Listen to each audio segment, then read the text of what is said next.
All right, well, welcome to the channel, and just wanted to give everybody an update on our latest project we got going on here. But it's a 1990 KX250, and I'm building for a guy who owns a apparel shop.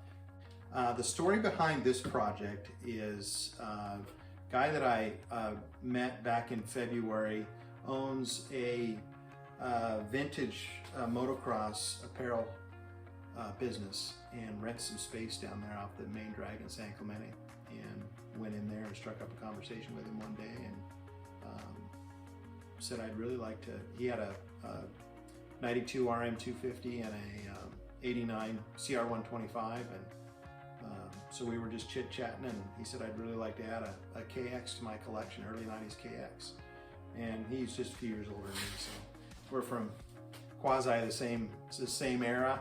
And anyway, come to find out, he knew Pete Fox in high school and ended up working with Pete for the duration that Pete was there at Fox Racing. The Fox family is for any of you that know, is Moto family, and Pete, in fact, I was just watching an interview by Ricky Johnson and was making reference to Pete. Somebody asked him what was the best gear that you had, and he kind of thought a minute, and he said, well, it was probably one that Pete drew up for me in a pen and paper when he was about 15 years old. He drew up the design, and Ricky wore that in the mid to late 80s, red, white, and blue jersey. But anyway, it's a small world down here. Pete actually rents some space at this shop. My CRF450 is currently at that shop right now. So anyway, small world, a lot of moto history here, and just excited to do this project for Todd, and really want to tailor it to what he wants. But I want to make it look like it, basically came off the showroom floor, get as close as we can. I tore this bike all the way down back in February, early March when I bought it, or when Todd bought it, and it's just been sitting on the shelf until I've had time to get to it. So anyway, long story short, we're going to go through this bike and do a complete restore. Now, I think when you get into the restore camp, there's two different camps in the restore area, and there's those who want to keep everything original, and then those who want to add a little bling. So we'll probably add a little aftermarket bling to this project.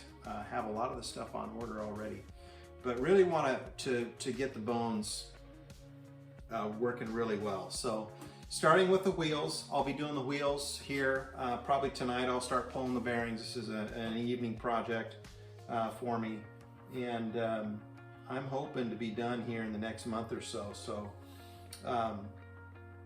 anyway, I'll be going through the wheels and replacing the bearings. These bearings are pretty easy to replace. I've got a blind bearing puller that I can pull them out with. New bearings are 10-20 bucks. So we'll be replacing the bearings on those, restoring. I've got some heavy duty ceramic paint. I don't have the ability to Cerakote here or powder coat, but we'll be using some heavy duty ceramic paint on this, and then be going through the shock as well. From the looks of it, the stopper's gone. It looks like there's a little bit of a leak out the bottom. I can't really tell because this shock sits right by where the pipe and silencer go right by it, and oftentimes there's a lot of blow by. These things, they leak a lot of, they blow a lot of stuff out. These two strokes just blow a lot of junk out the pipe, and any hole that's crease or anything that's leaking a little bit of air, it'll blow it out and get everything all greasy. So anyway, I'll get this thing cleaned up. I'm pretty sure I've got new seals on order. I'm pretty sure I'm gonna have to rebuild this shock, not a problem. So I'll go through this shock, rebuild it, and then have my mechanic probably fill it with oil and fill it with nitrogen. And then I'll be moving on to the engine. So here in a couple weeks, I'll be going through the engine, and more videos coming out on that. What I intend to do with this engine is obviously look at the condition of the cylinder, without a doubt will replace the piston and rings, but the condition of the cylinder will tell us how much we're going to have to invest in this thing. And you know, these two strokes that were after 86, I think it was 85, 86, they quit sleeving them and they Nickel plated them. The Nickel plating was meant to make it more durable and run longer. The only problem with that is that you can't bore it like you could the old two strokes back in the 70s and early 80s. So we'll have a look at the condition of the Nickel. I'm pretty sure it's going to have to be dealt with. And really the only thing to do is I work with LA Sleeve, and basically they bore it and cut out all the old Nickel, and then they put a sleeve in there. So it's a boreable sleeve, so in the future, you know, you drop $400 or $500 into that, but in the future it can, you know, be bored and honed and bored again.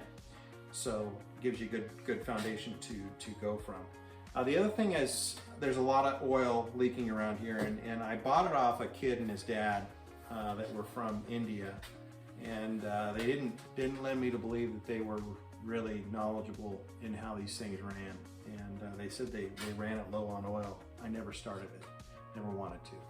Didn't think the condition of the engine was probably meant to do that. So I knew I was going to tear into it.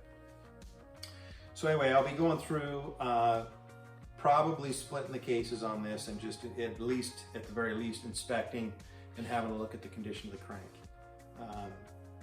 Probably will be looking at the condition of the clutch as well, and replacing the clutch plates in there.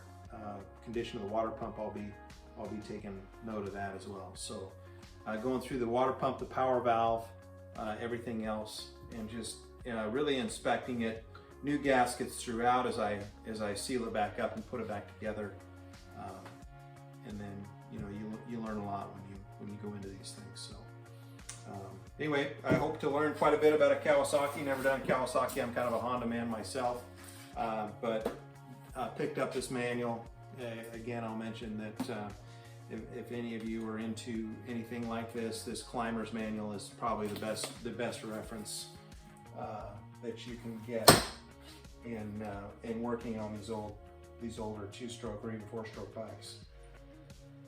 Then I have a bolt kit that I bought for 60 bucks, and then this is the engine, basically the head rebuild bolt kit. I'm going to have to be using this heavy duty epoxy paint that's an OEM color match to paint the steel frame. I'm not gonna powder coat it. We'll be painting that. So that's how it came from the factory with paint. And then obviously replacing the seat cover. So looking forward to the project, and look forward to more videos coming out. Again, we're going to start with the wheels, build the wheels. I've got gold wheels that I'm going to be building with these hubs, going through the shock, replacing that, going through the front forks. They're going to need some seal work done, and then going into the engine. And then from there, I will start to work on the chassis. Going to have to sandblast the frame down, and actually have to do a little welding on one of the radiator braces there. And then we'll get into the swing arm and the linkage, the suspension linkage. Probably need some bearing replacement there, and then obviously mounting the tires up, and then from there is chains and brakes and lines and the minor stuff, all the bling and the good looking stuff. I usually go with all new grips and bars and controls and levers and all that kind of thing. We have a new plastic kit, obviously, so my intent is to make the thing look like new, and best I can. So anyway, I just thought I'd launch this video and let everybody know that we got another project coming, so keep an eye out for more.